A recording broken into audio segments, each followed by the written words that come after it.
In life, it is important to know when to stop arguing with people and simply let them be wrong.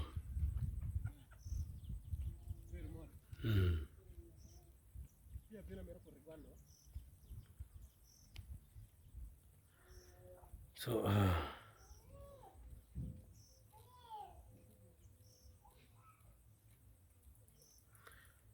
to argue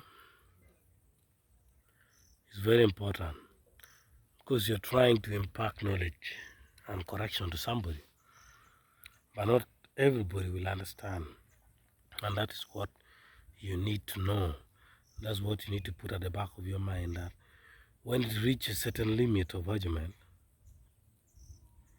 you stop and simply allow the person to continue being wrong.